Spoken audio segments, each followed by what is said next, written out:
Si tu écoutes cet épisode, il y a de fortes chances que tu te sois déjà posé ces questions. Comment faire pour avoir plus d'argent? Comment faire en sorte que mes enfants n'aient pas la même enfance que moi? Comment faire en sorte que ma voix, mon opinion compte?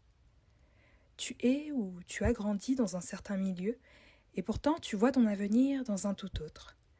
Parce qu'il est nécessaire de se rappeler d'où l'on vient afin de déterminer où l'on va, aujourd'hui, je vais te raconter d'où je viens, dans quelle classe sociale je suis née et vers laquelle je suis en train de marcher.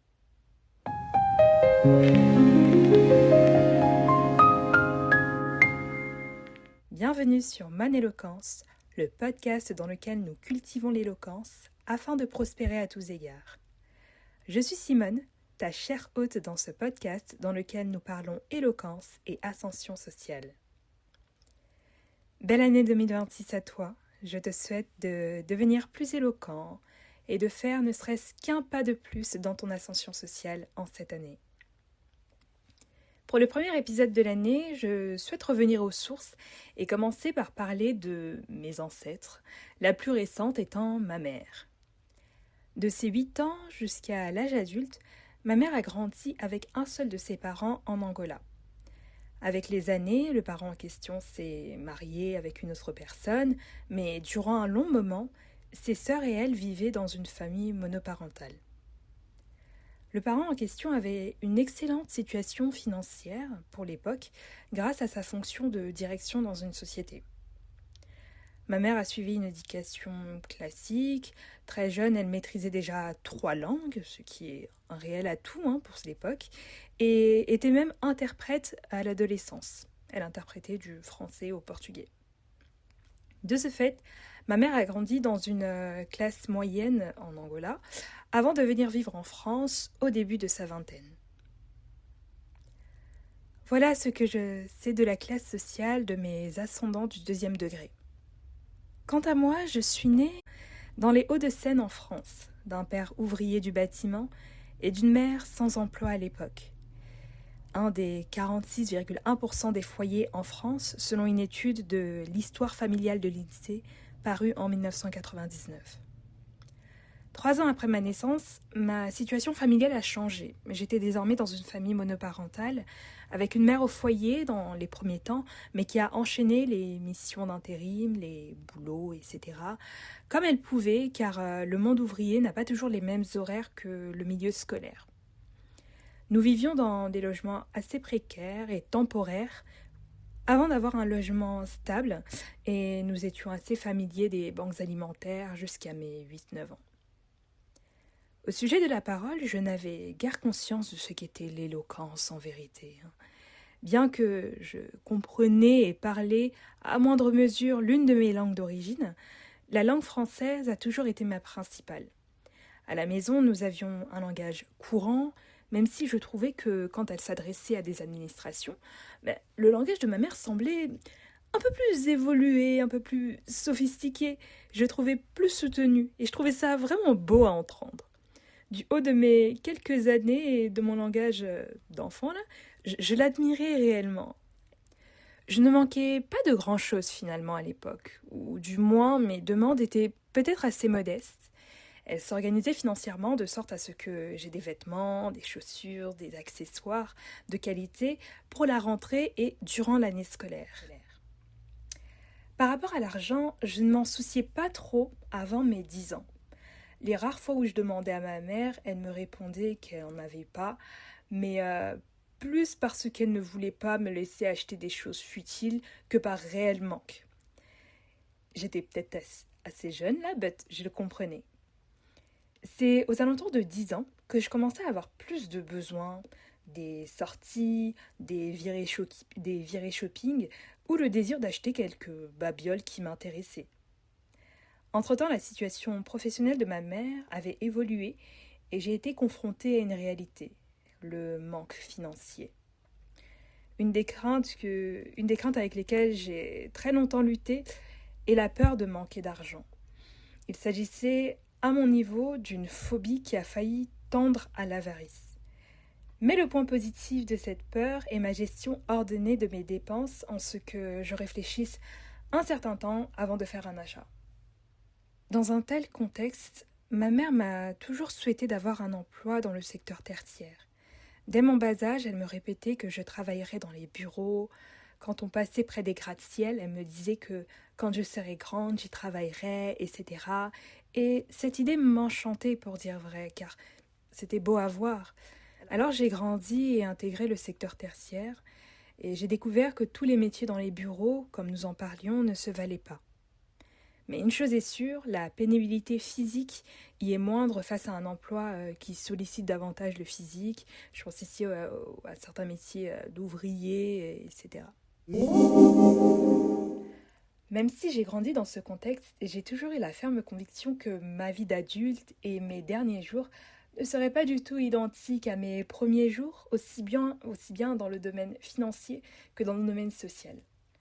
Cette conviction était forte, mais peinait à se matérialiser en ce que je ne voyais pas vraiment d'exemple de ce à quoi j'aspirais dans mon entourage.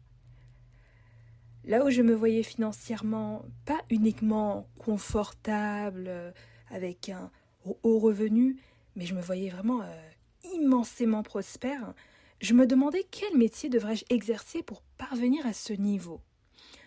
Or, la question, je l'ai appris plus tard, ne concerne même pas un métier, mais un problème auquel on apporterait une solution.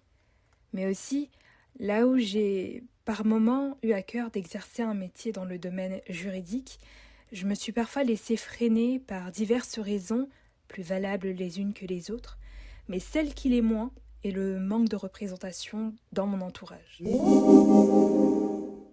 Puis vient ce moment. Nous sommes dans un contexte de confinement. La situation financière de mon foyer est telle que nous sommes éligibles à l'une des banques alimentaires de mon quartier. Ce jour-là, c'est à mon tour d'y aller. Parfois c'était ma mère, parfois c'était moi. Après de longues minutes de marche, j'arrive. La queue est presque terminée, il me semble, et j'ai été servie avec énormément de mépris.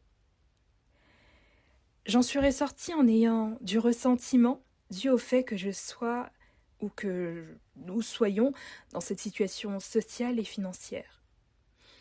Ce jour-là, j'ai compris une chose simple et que je résumerai en une expression. Le moins cher coûte cher. Je payais la gratuité au coût de ma dignité. Elle ne se serait jamais adressée à moi avec autant de mépris si j'avais pu faire mes courses au supermarché. C'est ce que je me suis dit, et j'en avais même fait des stories Snapchat à l'époque qui demeurent dans mes archives, tant l'histoire m'avait marquée. De nombreux signaux dans ma vie m'alertaient sur la nécessité d'évoluer financièrement et socialement. Mais l'humiliation que je retiens de cet épisode est gravée dans ma mémoire et me rappelle ô combien ni moi, ni ma descendance ne demeurera dans cette classe sociale. Cette même année, j'ai intégré les études supérieures et commencé à travailler. Dans la mesure où l'ascension sociale et le fait d'occuper une position sociale plus élevée que celle de ses parents ou que celle que nous avions à la naissance, cet événement marque un pas de plus dans mon ascension, en ce que mes parents aient à leur époque pas intégré le cursus universitaire, tout simplement. Là où l'emphase est mise sur mon entrée dans le cursus supérieur, je tiens à mentionner ces marches que j'ai empruntées parfois inconsciemment pour monter petit à petit. La première marche, même s'il n'y a pas spécialement de chronologie, c'est le théâtre. J'en ai pratiqué et j'ai fait des sorties en soirée avec ma troupe. J'en parle plus longuement dans l'épisode 2, Mon histoire avec l'éloquence de la semence à la récolte, que tu peux trouver sur ma chaîne YouTube ou sur Spotify ou même Apple Podcast, toutes les plateformes d'écoute. Deuxièmement, mes fréquentations. Dans le milieu scolaire, j'ai été amenée à côtoyer des collègues de classe sociale élevée, avec un capital culturel que je n'avais pas ou que j'étais en train d'apprendre, là où, pour leur part, ils étaient nés dedans. Et ces camaraderies, dont pour certaines tendaient vers des amitiés, ont influencé positivement bon nombre d'aspects de ma vie, à savoir mon style vestimentaire, mon langage, ma vision de ce qu'il était possible d'accomplir sur cette terre des hommes. Troisièmement, le fait d'habiter au sein même de la ville de Paris, berceau de la culture classique française. J'avais à portée de main la quasi-totalité des musées gratuitement, qui sont d'ailleurs gratuits pour certains pour les moins de 18 ans et bon nombre d'entre eux pour les moins de 26 ans ou 28 ans. Alors, visiter ces musées m'enchantait et j'étais ravie de savoir que je pouvais le faire. En plus, c'était gratuit. Mais pour dire vrai, certains m'ennuyaient vraiment. Ok, j'y allais, je prenais des photos, j'appréciais le moment, mais je m'ennuyais car je n'étais pas très familière de cet art. Le seul musée vraiment dont je me souviens qui retient mon attention de telle sorte que je m'y sois rendue à de nombreuses reprises, c'est le musée de l'Homme. Vraiment, je l'aime trop. Ce qui m'avait le plus marqué, que j'avais le plus apprécié, c'est l'exposition avec le bus en commun du Sénégal. Alors, ils ont importé un bus, si mes souvenirs sont bons, et ce bus en question est dans le musée, on peut le visiter, on peut entrer dedans, et c'est juste majestueux. J'avais même emmené mon petit frère, pour la petite anecdote. Enfin, quatrièmement, grâce à mes résultats scolaires, j'ai été parrainée par une fondation, avec une autre élève de mon lycée. Nous étions que 2, il me semble, donc c'était assez sélect. Je ne connaissais même pas ce dispositif, ça m'est juste tombé comme ça un jour et j'ai appris leur connaissance en même temps que le parrainage, pour dire vrai. De ce parrainage, j'ai pu bénéficier du précieux soutien d'un prof particulier. C'était un juriste à la retraite avec qui les échanges m'ont ouvert les yeux sur le monde et dont la bibliothèque me hante au point où je songe à la reproduire quand j'aurai une résidence principale. Il n'était pas prof, il ne l'avait jamais été. Il était juste un homme très cultivé, avec un capital culturel très élevé. Il connaissait plein de choses sur plein de sujets, j'étais toujours très étonnée. Et cela me montre combien quand tu es cultivé, éduqué, sur bon nombre de cultures, bon nombre de plans, eh bien tu peux devenir prof particulier là où tu n'as jamais été prof. Et il était vraiment au point sur toutes les matières que je pouvais lui présenter, sauf les maths, il me semble. Aussi, je suis passée assez rapidement sur sa bibliothèque, mais il avait vraiment une bibliothèque qui énormissime. Je ne saurais la décrire. Il me semble que ça faisait littéralement presque 3 murs, là. Oui, enfin, je ne saurais vraiment la décrire parce que 3 murs ce serait trop, mais c'était une grosse bibliothèque avec bon nombre de livres sur bon nombre de sujets. Ainsi, parfois, on révisait mes devoirs et il avait un livre en lien et il me montrait les références. Et ça, c'est quelque chose qui m'a marqué et qui continue à me hanter littéralement, vraiment. De ce parrainage, j'ai aussi pu bénéficier d'un séjour linguistique au Royaume-Uni en famille d'accueil, ce qui m'a permis d'accroître mon niveau d'anglais, donc de m'ouvrir une nouvelle porte sur le monde. Cette liste n'est pas exhaustive, mais contient les éléments principaux qui façonnent ma croissance. À l'époque où ces événements se tenaient, rien ne changeait de manière drastique autour de moi, sauf moi. Et ce ne sont que des années plus tard que j'ai commencé à constater les changements. Je n'avais plus les mêmes centres d'intérêt que mes pères, et là où je voulais continuer à nouer avec certains d'entre eux, eh bien, j'étais perçue comme trop différente. Cette partie a fait naître plusieurs questionnements en moi. Je me demandais si je prenais la bonne voie, pourquoi j'étais plus si normale, plus comme les autres, entre guillemets. Après, normal, qu'est-ce que la norme, me diriez-vous? Et il y a même un sentiment de rejet par moments qui a commencé à jaillir en moi. Mais aujourd'hui, je l'ai accepté. J'ai accepté que j'ai évolué dans une certaine voie. Et la vie me lie à d'autres personnes avec lesquelles je me sens plus alignée. Rien ne se perd, rien ne se crée, tout se transforme. Dans le domaine professionnel, j'ai pu intégrer la plus haute direction d'une université et être quotidiennement au contact de ceux qui prennent les décisions majeures pendant environ 1 an. Sans le niveau d'éloquence et la posture professionnelle que j'avais à l'époque, je ne pense pas que j'aurais été en mesure d'assurer cette mission. aussitôt dans l'histoire de ma carrière et aussitôt dans le contexte dans lequel j'étais.